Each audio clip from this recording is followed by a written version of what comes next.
First, navigate to roblox.com website and make sure you are logged in into your account.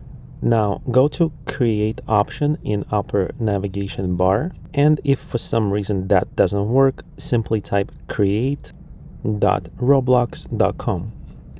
Now on the left hand side, go to creation and make sure you are in the experiences tab here. Now I'm going to create a Roblox Gamepass for the default experience. I'm going to click on that experience.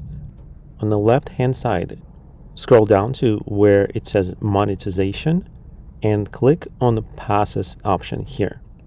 Now click on the create a pass button. This is going to create a new pass.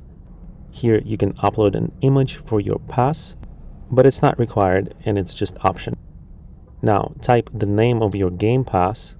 I'll say Roblox Gamepass, and type the description, which is also optional.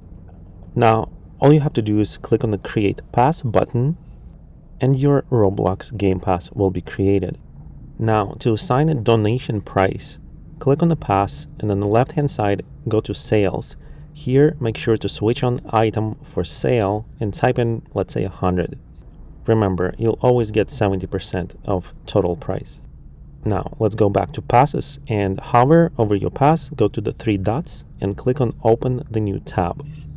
This is going to give you the official URL for your Roblox Game Pass. Now if your Game Pass is not showing on the page or in the game, you have to make sure it's public. So let's go ahead and go to settings, and here just make sure that the public checkbox or radio button is clicked and click on save changes. Now refresh the pass page or restart the game and your pass should start showing up in the game. And this is how you set up a Game Pass in Roblox. If this video helped you, like the video and post a comment.